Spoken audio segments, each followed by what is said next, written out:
So Jacqueline is on our board. She's on the Upward board, but she's also an international speaker, an author, a consultant.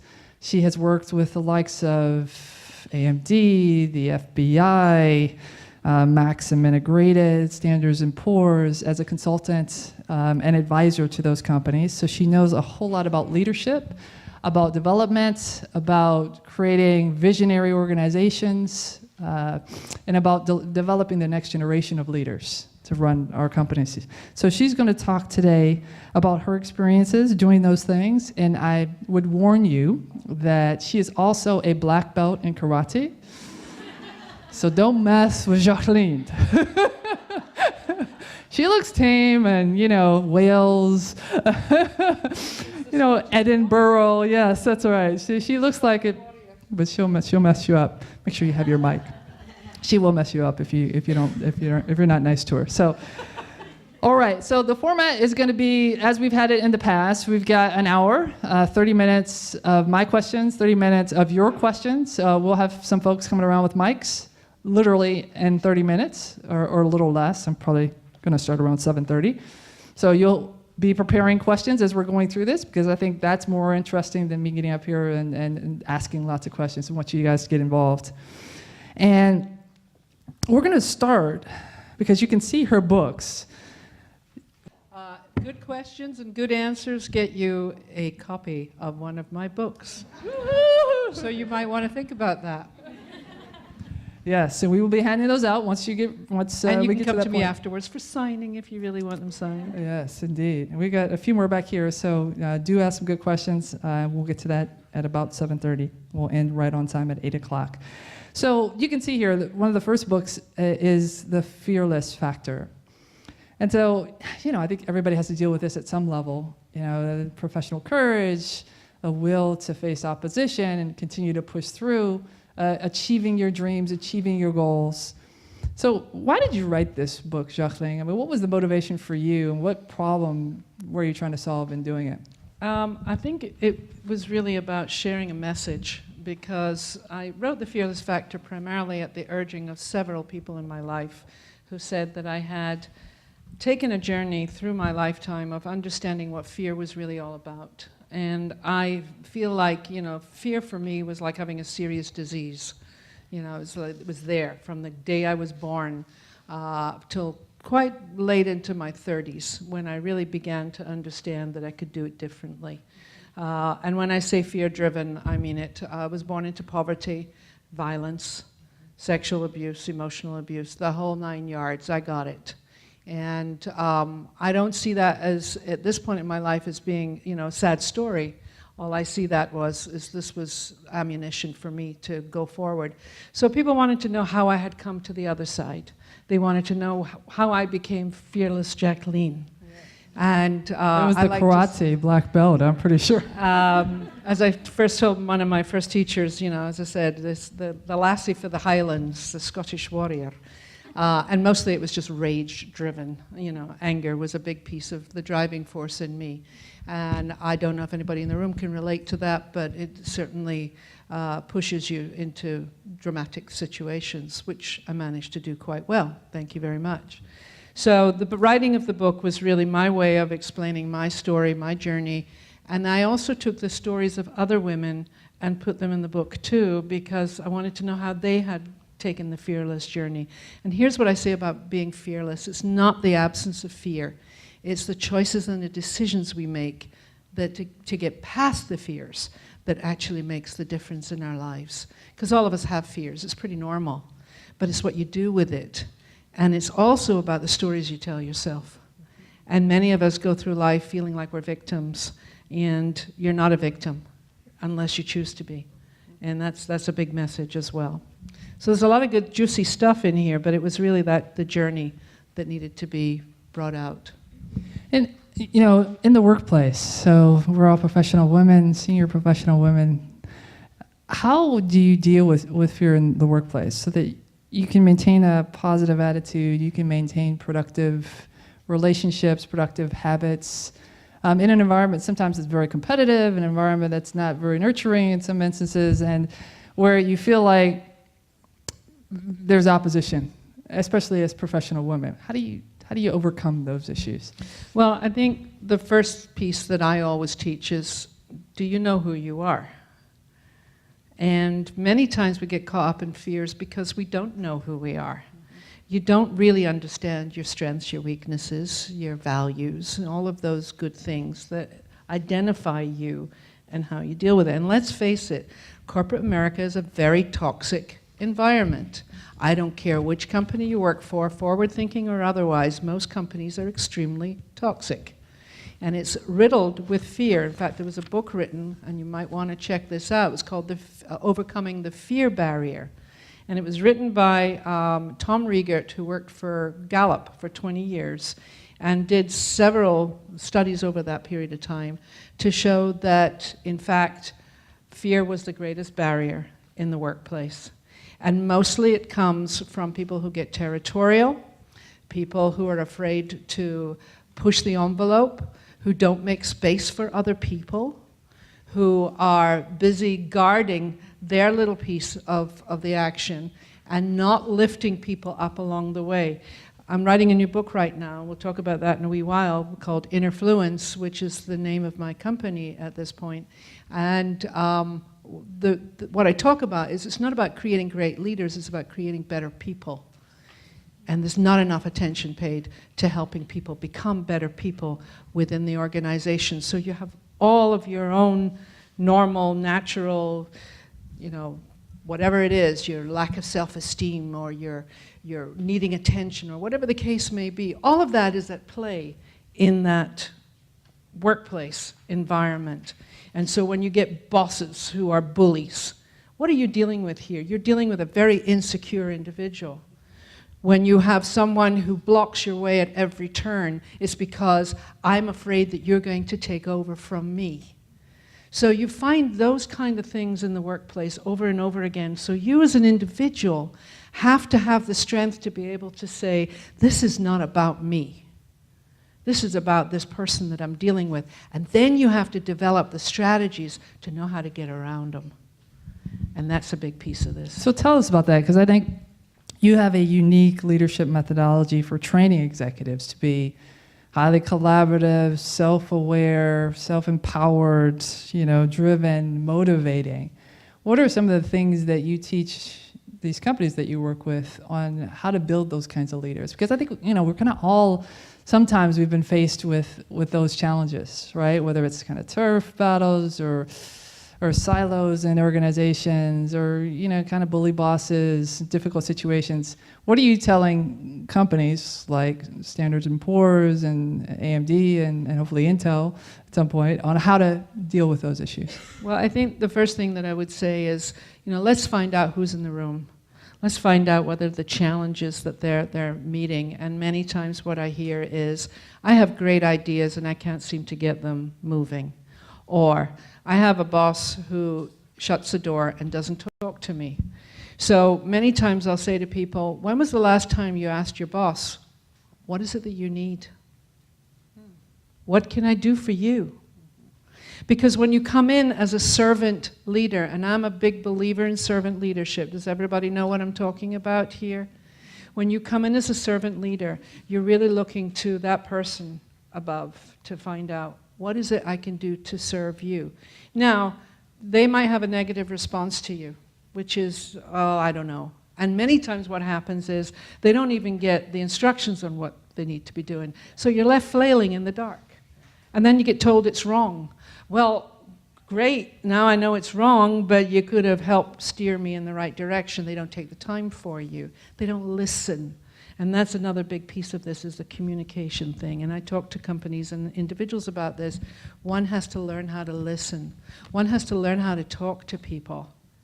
And it's not about keeping your good ideas to yourself. How many times have you sat in a meeting room and said nothing, knowing that you had something to contribute? Or maybe you contributed and they ignored you. And then you kind of skulked away and didn't do anything about it. Communication, listening, big pieces of this conversation. And then look around you and find out, who are your allies in this conversation? Mm-hmm. Who do you need to reach out to? Who do you need to build the relationships with? Because workplaces are like everything else. It's about relationships.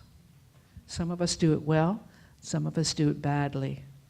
I was reading a report recently that said Deloitte had done a study of 300 CEOs at Fortune companies and found out that 52% of the CEOs had no confidence in their direct reports for leadership. Well, excuse me, why is that? Yeah. Why is that? Why What do is companies that? that you talk to say? I mean, do you have some juicy examples for us? You can leave the company names out if you want to. Unless it's Silicon Valley companies, then we really want to know. Well, there's a few stories out there. You know, I mean, I'm talking to a group of senior leadership women at one of the biggest companies around here. And they all said the same thing, which is we find that we get stuck in our silos. We get stuck in this level of engagement that doesn't allow us to get forward. And one woman who'd been there for 18 years turned to me and said, I've given up.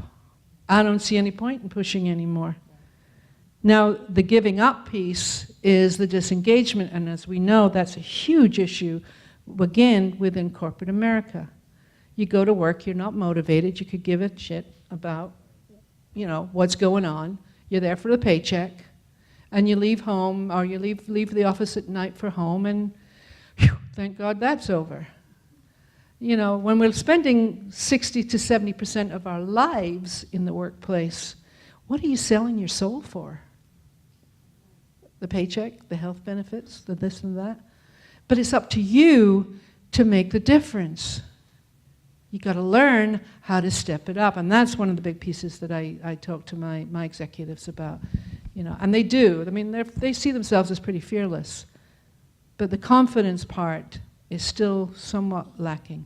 Is there a profile of a company? Because I always think that, you know, high growth companies, and I work with high growth companies in venture capital, they are very entrepreneurial, they are very results oriented, they are very, let's get the best outcome because we're about getting the best outcome. So it's not about territory or turf or control, it's about growth, it's about sales growth. So you see that dynamic there, and I rarely do I see kind of what you're describing in corporate America in these growth companies. I think as companies mature, their growth slows, they become more dividend stock-ish rather than high growth stock companies. The culture starts to change and people start creating, you know, territories and boundaries and wanting control. Do you find that statistically in the companies that you've talked to? Yeah, I mean, high growth. Is there a way of overcoming that stodginess when the growth slows, which it does inevitably for everybody? What happens is again, if you talk about the fear thing, they settle into status quo. If it ain't broke, don't fix it. I've had so many conversations with HR executives, and they know that they need to train their people for the leadership succession pipeline. But right now it seems to be going along, and we're happy with the status quo. Because it becomes codified when it gets into that, well-established reign. Whereas in the growth situation, everybody's hungry. Everybody wants to drive this forward. And that's where you get excited and you feel like you're contributing something. But when you're in that status quo thing, and let's face it, for most of the established companies, that's where they live, because the CEOs themselves don't have the vision to drive it forward anymore, then that's where you find the boredom sets in, and it's just, this is the way we've always done it. Complacency. Which, I can never quite condone. So if you have that situation, you've got a company and they become complacent, they've become, less motivated. What do you do to help them get the vision, a strategy, to build trust in their environments? One of the things we see a lot of is when there is the lethargy, there's a lack of trust, and people start protecting, their territory, their turf. How do you start to break them out of that mindset and that behavior? And does it require, the board getting involved and holding the CEO accountable? I mean, what's that look like if you're trying to break it down? I think if we're trying to break it down, it has to come, from the top. I mean, we know that a lot of the places where it gets stuck is at manager level. Managers get entrenched in their little fiefdoms. So from the top down, And we're not talking about the old-fashioned leadership style. It's about developing that collaboration of awareness, first of all. Do we understand what's really going on here? And secondly, what can we do about this? And it's mostly about how can we get people re-engaged. Do you really care about getting people re-engaged? Do you feel that it makes a difference to do that? Now that takes a very forward-thinking individual. You know, we can point to Salesforce, for instance, Marc Benioff. He cares deeply about how people feel. He's a little crazy too, isn't he? Yeah, and he's a little crazy Maybe you too. need a little of that as You well. need a little bit of crazy in the world, you know? I mean, I've certainly lived a I great know deal Mark of my too. life He's a good in the guy. crazy I say that side. jokingly. But, you know, he feels for people. Emotional intelligence. Everybody knows that this is an important subject. How many of you feel like the managers in your company have high emotional intelligence? Show of hands. High emotional IQ. EQ, excuse me, EQ. EQ. Are there like 5 Yeah. people that have? About 5 or 6 people in the room, maybe. Wow. Feel like somebody. So, can we start there? Can you teach this to people? Yes, you can. But it takes a time to do that. Oh, we don't have time. We'll just keep doing it the same way we do it because we don't have time. No, we don't invest in that kind of stuff. But we know it's important. Yes, we do. So this is the place where you have to push back and say, this is what we need. Can we have a collaborative conversation? Can we get in a room and talk about what really, truthfully, and here's the trust issue right here, can I truthfully talk about what's going on? How many of you feel like you're working in a place where there's a ton of secrets? Ah, one hand back there. Okay, how many really think that? You can be Yeah. honest. It's just Yeah. us girls. It's just I us girls. agree. It's just us girls. Let's talk about it, you know? The workplace is full of secrets. And it's mostly because we ain't talking to each other. And unless we can figure out how to reach across the aisles without falling on our faces, things will remain stagnant, things will remain dysfunctional, things will remain toxic. Well, give us an example, though, because I think, it takes a lot of courage to stand up to, a culture, with lots and lots of people and with your boss in the room and all of those things. Well, I'm not asking you to take on the entire organization. Yeah, well, walk us through kind of what it would look like. If you're an individual who has a boss, for instance, who is totally intransigent, doesn't seem to care how you feel or what it is that's up for you, then look around you. Who can you have that conversation with? Whether it's sometimes going above it. I had one client. I'll give you a story on that. I had one client. She worked for the nuclear industry. Now talk about testosterone-driven industry. This was a supremely smart woman whose job was to go into power plants and make sure that their psychology was running smoothly. So I hate to think about meltdowns in power plants, right? So she found that in the power plants there was a lot of problems because people were not communicating. Now I was her coach for a long time. And she knew that she wanted to build a better team. So we started looking at who are you surrounding yourself with. Now she had been invited to the UN to speak on organizational behavior in the nuclear industry. She had been out traveling the world, speaking at different symposiums on what she was seeing within the plants themselves. And when the Japanese plants went down, there was a lot of, excuse the pun, but fallout from that. And she was on the front lines of helping people understand what that looked like. But she had a female boss. And her female boss was not going to give her an inch. Not an inch, because she was getting popularity out in the world. She was getting people who were higher up in the organization who really liked her and really liked what she was doing. But this female boss said, I don't want to even entertain you, and I'm going to give you a terrible performance review. And she did. Well, she took that performance review to the higher up and said, excuse me, do you really think this is how I work? Because she's collaborative. She's genuine in her relationships. And eventually, the boss got booted, And she ended up taking over a team of 6 guys to revamp and recreate how they deal with all of these individual power plants. Now that's a great story. That's a great story. I wish that happened more often. And that's how you do it. You don't just settle for it. You don't say, oh, well, can't do anything about that. Yes, you can. But you've got to build strategic alliances so that you have somebody at your back when you know it's time to push. That's how you do it, right there. Yeah.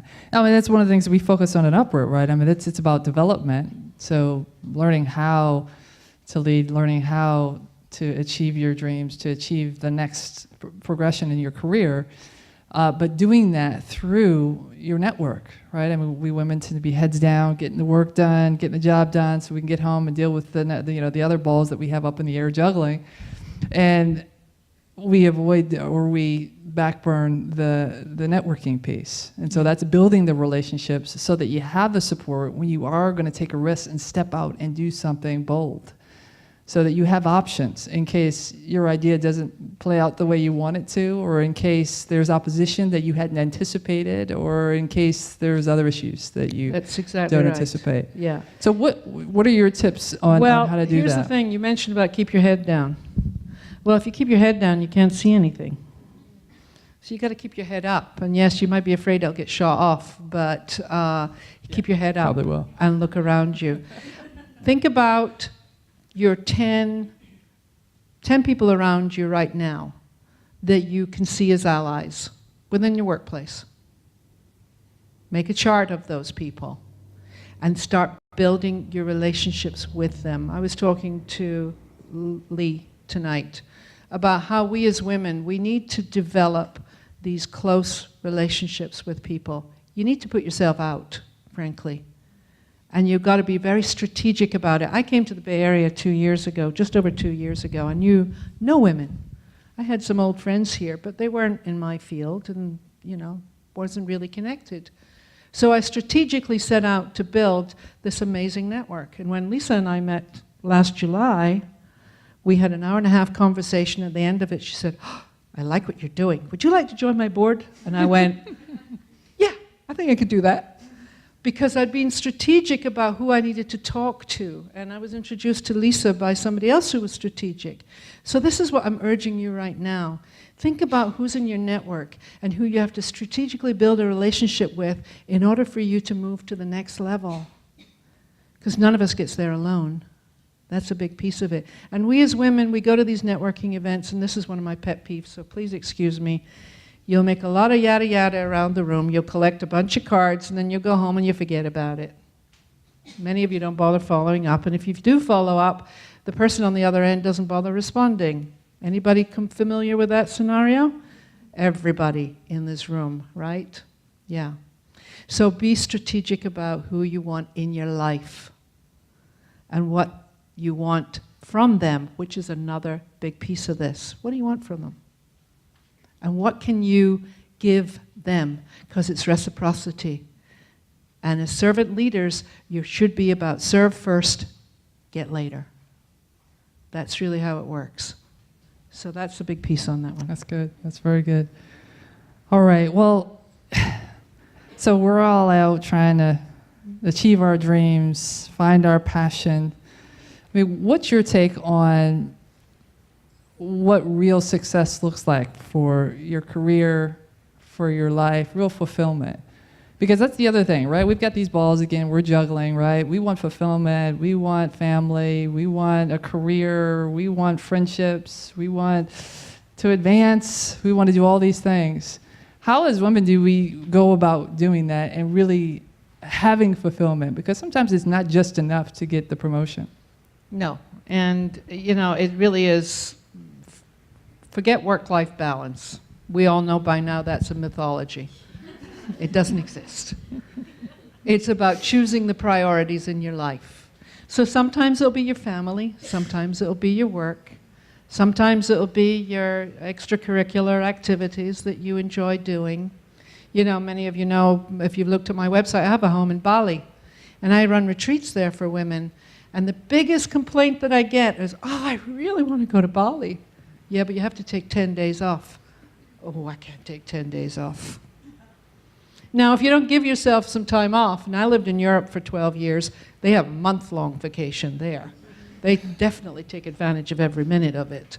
So, if you don't give yourself that gift, the fulfillment comes from knowing that I can't do everything, but I can do what feels right for me in the moment. And success isn't necessarily about how much money in the bank or what status you've got or what kind of house you're living in. It's about how do you feel inside. I always come back to this. How do you feel inside about you? I feel really good about me. After a lifetime of a great deal of animosity and a great deal of self-abuse, by the way, if you read the stories, you'll understand a little bit more.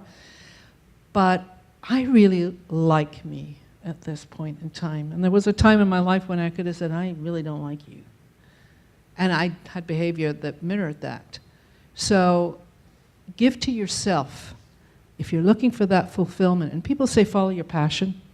It's like go follow your passion. Yeah, follow your passion, but be strategic. Very simple. So fulfillment is truly, there's no magic bullet. There's no easy answer for everybody. We'll all feel fulfilled in different ways, but it's always going to be about you. And I'm not, coming back to what am I doing that serves me in a good way, knowing that I can't have it all, but I can certainly give it my best shot. Okay, with that, we will open it up for some questions. We've got about 20 minutes left. So yes, Roberta, you get the book. Which book do you want? All right. When the Crow Sings. Okay. Thanks. I have a two-part question for you. Sure. One is, first of all, I love that you just go to your inward self because that's what creates our external reality, so I love that. I'm curious about what your own either meditative or self-reflective or grounding or mindfulness practices are for you that you've used that work.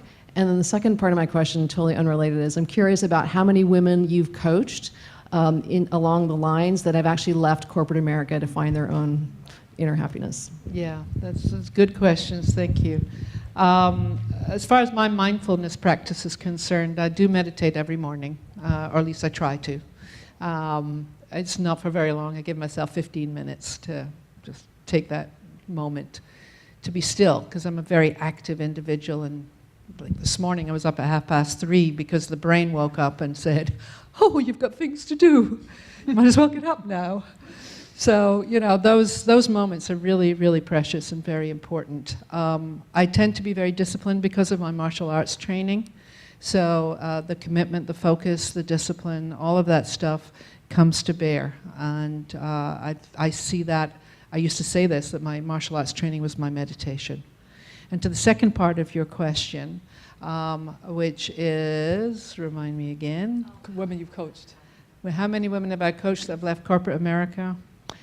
I can't give you a specific number, but I can tell you quite a few. And most of them were in their 40s who looked at me and said, I don't know what I want to do anymore. And after some coaching, they decided that it wasn't going to be in that game. Yeah.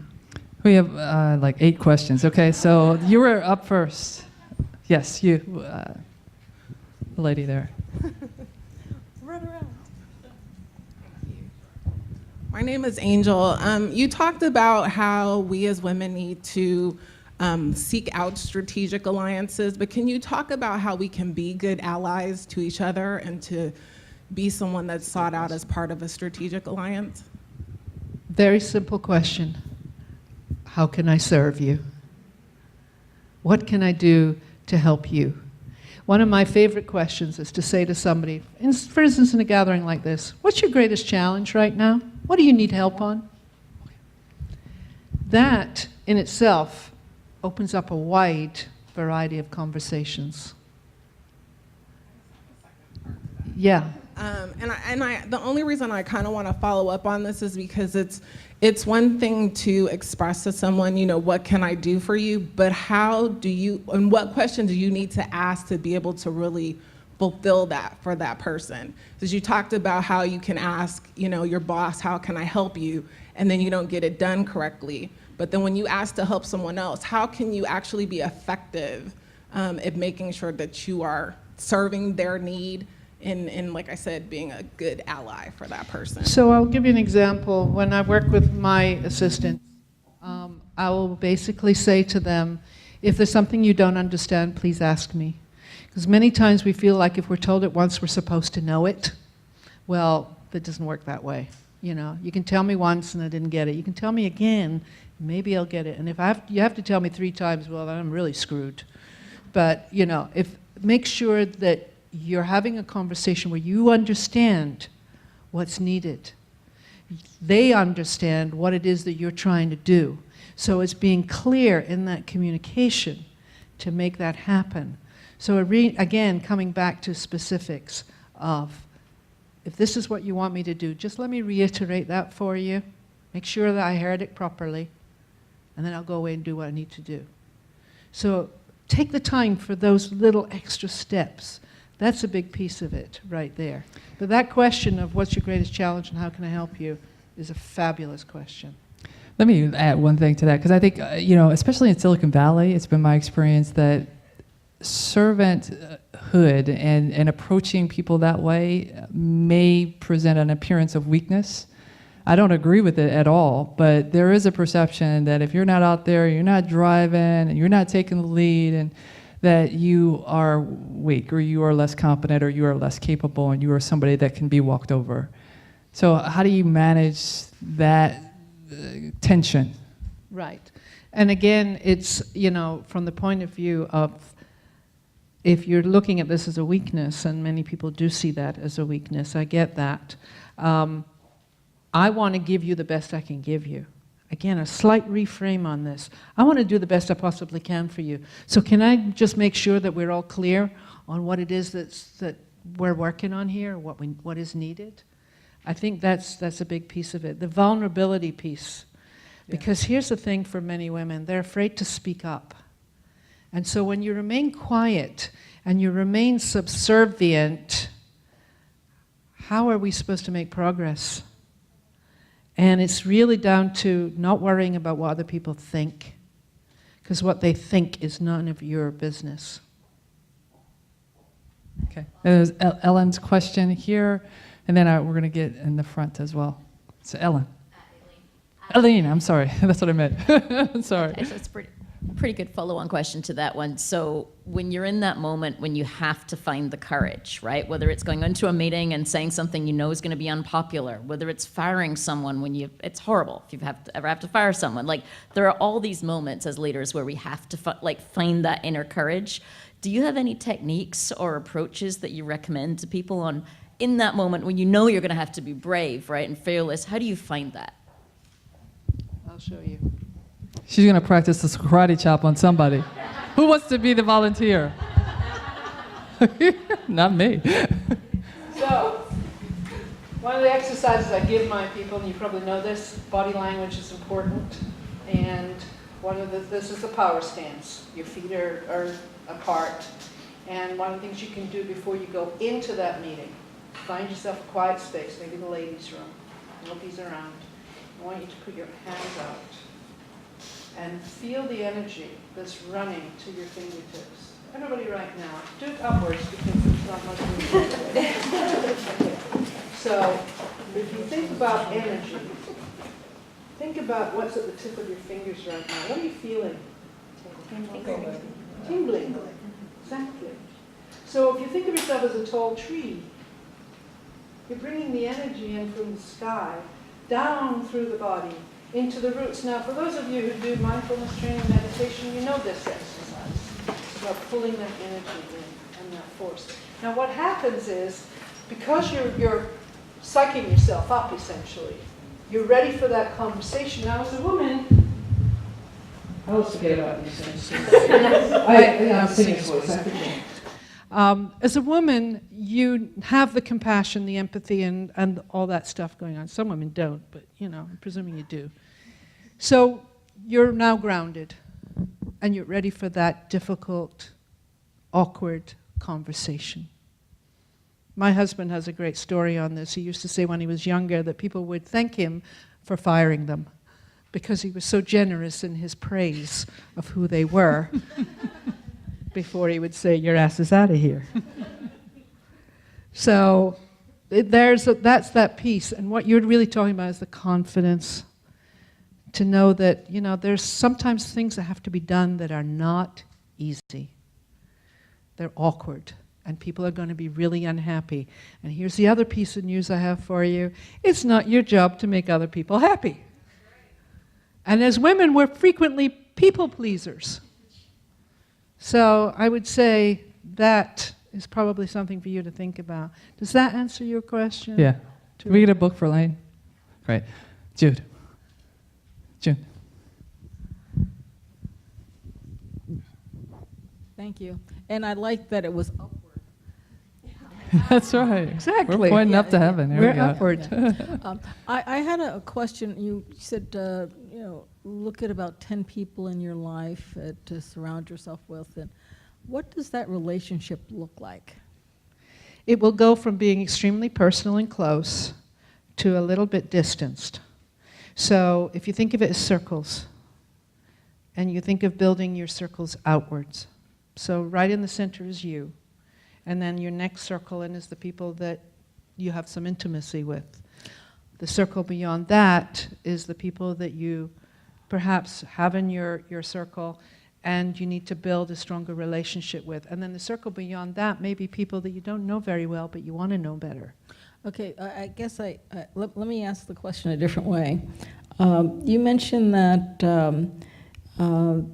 you should have 10 people in your life that you look to. I think you were talking about for mentorship or For advice. For Yeah, advice. yeah. What does that relationship look like? Well, it could be a mentor relationship. It could be people that you go to specifically or advisor relationship. I mean, how many of you have advisors when you go and you ask a question? Yeah. How many of you have mentors in the room? Okay, quite a few. How many of you have sponsors? All right, good. So the 10 people that I'm talking about in your life are the ones that you've already gathered around you. How many people do you have in your life right now? I bet you there's a few hundred. But there's not a whole lot that are up close and personal with you, correct? Correct. Yeah. So for you, looking at your vision of where it is you're going, what do I need? Who do I need? Who do I need to have these conversations with? How do I ask for support? How do I get support? Because that's really the only reason why we have a network, isn't it? Because our lives are built on relationships. And building those strong relationships is really where these first 10 people come in. These are the strong relationships. And then you can build out from there. They say we can't have more relationships with more than 150 people at any given time. Okay, the relationships, are they business? Are they personal? We're It gonna, can be both. yeah, why don't we Oh, I'm sorry. get a couple more questions? They can be Yes, there's like 9 more questions. Hi. Hi. So I think I maybe share the commonality with you of being an athlete and the diligence that comes from that. And I was fortunate to be able to work with a sports psychologist for a number of years to overcome that fear, but it really did take a lot of hands-on worksheets and really personal reflection. So I was just wondering, could you share anything that, say, that we can do tonight to go home and reflect on what our fears are? Because I think before we can get to the step of overcoming fears in the workplace, going home and being able to reflect on the fears that we've been hiding and masking as disengagement would be a critical step. So very simple exercise. Draw a circle and put the word fear in it. And then take a whole lot of little bubbles around it and put the words that you associate with that fear. And then ask yourself one simple little question. Is it true? Is it true I might lose my job? Is it true that I can't have the relationship I'm looking for? Is it true that my boss won't let me do what I need to do? Do you have empirical evidence for it? Because you all know the acronym for fear, which is false expectations appearing real. So it's a questioning. That's the exercise I would give you to do. It's a very simple one, but it's a powerful one because it really gets you in touch with the stories you tell yourself, stuff you make up. And many times it's because you don't have enough evidence. So go find the evidence for it. So if you think somebody's not communicating with you, or you just think somebody's blocking your way, try to find out if that's true or not. It might just be they're too busy and they're not noticing. Question here? Yeah. Mike. So I thought it was really interesting when you guys were both talking about your perspectives. Let's see if I can get this right. So you were talking about the corporate world and just running 100 miles an hour and everyone driving, and you were talking about being the servant. What I think is really interesting is, so I'm an individual in high-tech software sales. I work for a security company, software security consulting company, and then prior to that, I worked for HP, and like I totally know the world of the high tech and being a driver and making the numbers and just driving hard. But then what's interesting is you asked how do you do that because it doesn't work in that world. Well, I just kind of saw this paradigm, or I don't know, I just saw something in the truth of what both of you all were saying when you said, because sometimes our management, they come to us a lot with, how can I help you? In sales. So they look like the servants, even though in reality, they're driving the numbers and they're pushing us very hard to make the number, but they're coming to us with that approach. So I just wanted to share with people the fact that I understand both of what you're saying. It's like true. And you might not see it, but I see it. And anyways, I just wanted to highlight that a little bit. And then I wanted to ask the question for myself, more or less, because I feel like you said follow your passion, and I feel like I'm following my passion in security. I'm trying to get back to work, and security is a very male-driven, high-tech field, and to be the leader in this field is very hard to sort of re-engage and get myself back into where I need to be and where my passion is.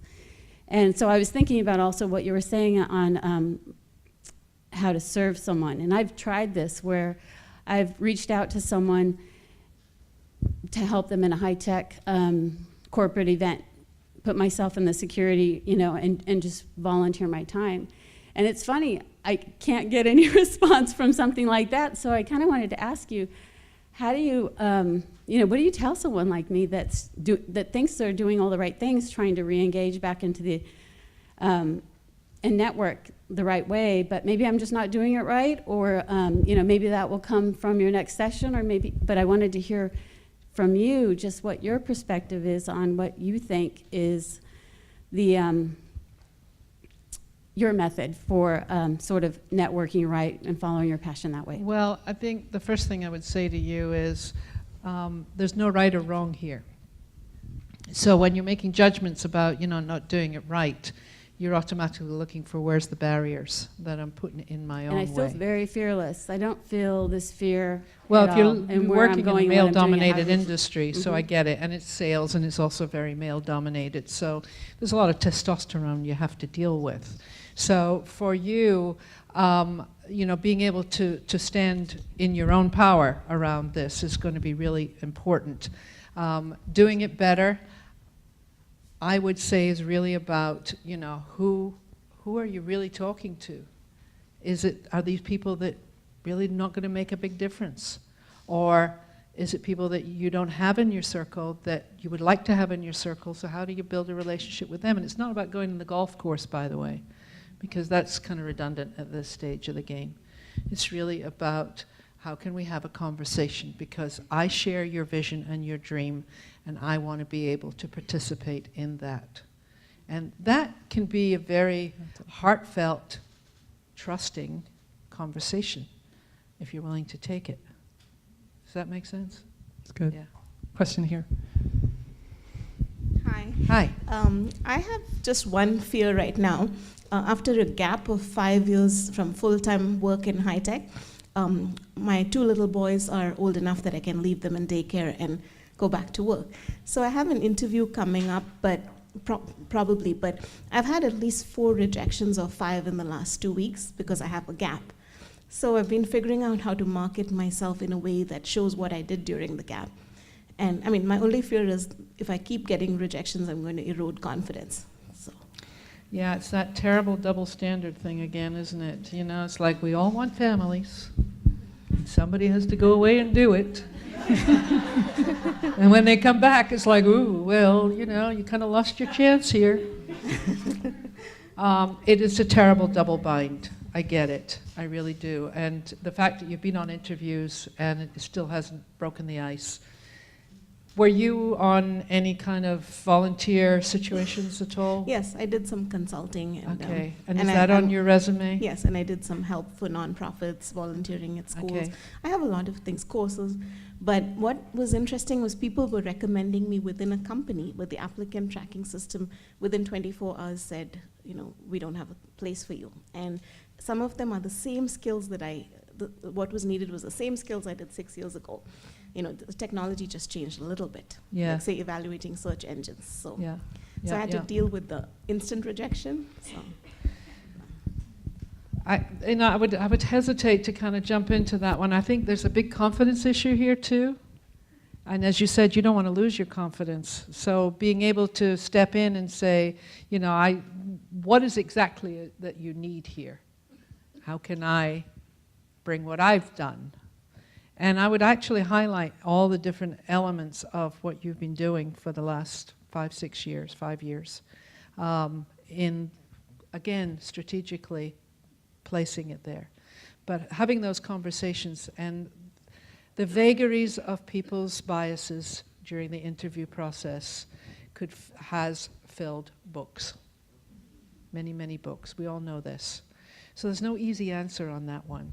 But I would absolutely encourage you to just keep pushing away. Maybe Lisa's got something. Well, no, actually, I would underscore the importance again of having network, right? Because generally speaking, people find the jobs from people they know. And women have to face the fact that we may want to step out of the workforce. I always say, don't step out of the workforce. You don't have to. You can slow it down a little bit. I think we're kind of on or off. But you can tone it down a little bit, have a family, maintain your job and stay in the game, because there is a perception when you get out of the game that you are out of the game. And even if you try to get back in, there's a question about your commitment and your desire and your will. Are you going to get back out again when it becomes inconvenient for you? So you have to overcome that. But stay in the game would be my first advice. The second advice would be to build a network, because again, you don't want to have to find a network of people that can help you get your next gig when you need to. That's the worst time to have it. So you have to invest some part of your time, some large part of your time, developing the relationships and maintaining them. Maintaining them. And the women tend to have professional networks and social networks. They're not integrated. Men tend to have a single person that is a colleague and a friend. And so it's a little easier for them because they don't have as many relationships to maintain. But they work at it. They spend a large percentage of their time working on those relationships. And they still think they're rock stars, right? I mean, they still like, I'm doing the job, I'm 100% in, and they may be spending 50% of their time on it, realistically. Whereas if we're not spending 80, 90% of our time on a job and perfecting it, we feel like we're less than effective. You've got to set that aside. You've got to spend half of your time working on relationships, going to conferences, being visible, talking about your success, talking about your progress, letting people know what you want in your career, what your dreams are, what your ambitions are. I tell you, every guy I talk to, no offense, David, but every guy I talk to, they give me their resume before the conversation is over every single time. I mean, in some way, shape, or form. And we tend to just kind of not do that. So do more of that. Work the network, guys. This is the reason I started Upward. Upward is about the network. It's not just about, developing and learning and all of those things. Those are important. That's a part of the package. But if you're not going to take these relationships and proactively do something about them, then it's a waste of your time. This is about community. It's about community. And you're going to help each other advance. Be proactive and deliberate about it. But you have to do it because it's not going to come to you otherwise. Guys do it, they do it.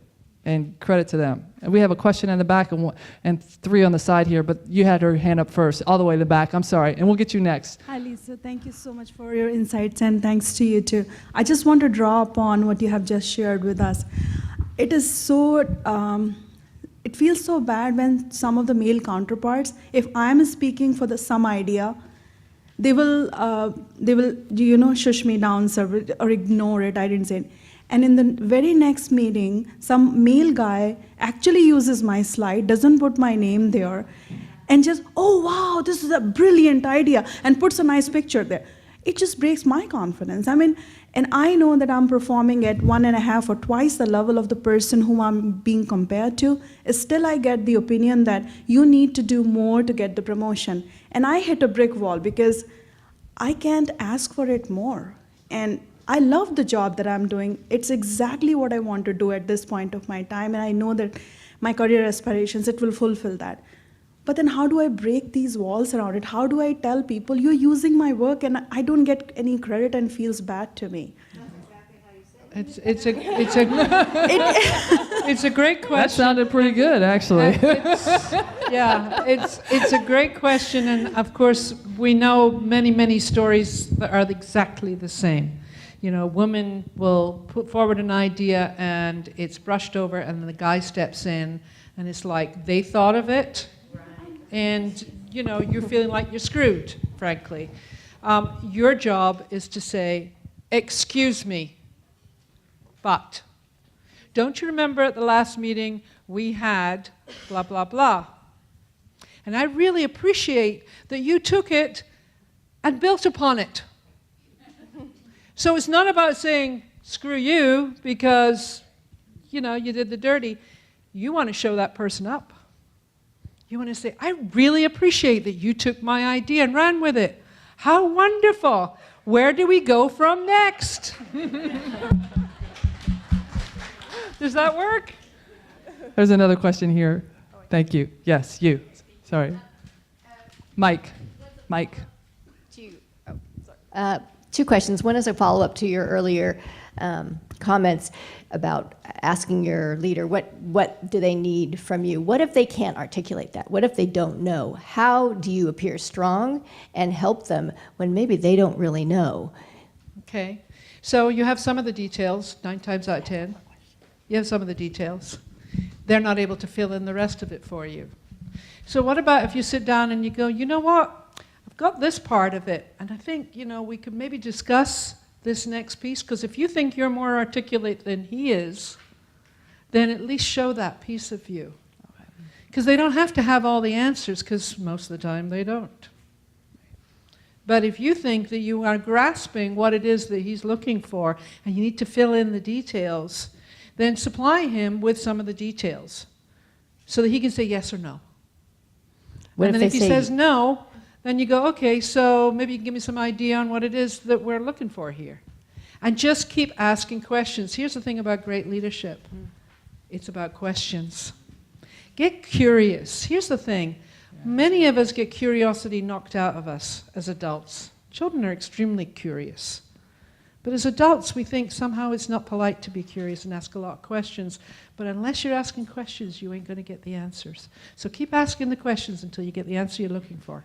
Thanks. So the second question is, how do you create space if you're leading a team that has a tremendous amount of work to do and you're not going to be able to get more resources to help them? How do you allow them the space that you think they need to actually become more productive? If sometimes taking a break or being human and having some balance will, I think, help them become more productive and creative. How do you create that where the culture is really all about hard driving and how many hours you're putting in? Do you have suggestions about how to deal with that? Well, I think you kind of answered your own question there in some ways. You know, it's like people need a bit of breathing space. And if you don't give people breathing space, then ultimately they get burned out. And production goes down, and performance goes down, and all the rest of it. So if you're in charge of that team, it's up to you to be able to figure out where's the small gaps that you can give. Because it will come as an act of generosity from you, which puts you in greater stead. They will build trust and loyalty with somebody who respects them and understands that, yeah, we all need a little breathing room, even if it's for 15 minutes. You know, but here I am. I'm going to make that available to you. So if that's the issue here, we will all be far more productive if we're given a little bit of breathing room. And that's really the best answer I can give you at this point in time. But, you know, if you're in charge of it, make the space for them. Yeah. All right, that'll be our last question. It's 8 o'clock, folks, so feel free to come down if you have more questions for Jacqueline, but I want to make sure you all get out here on time, get to your families, but she's going to be down here. We got a couple more books, so if you're down here first, you may get a book as well. Thank you all for I coming. want to thank Appreciate you all. it. This has been great. Thank you.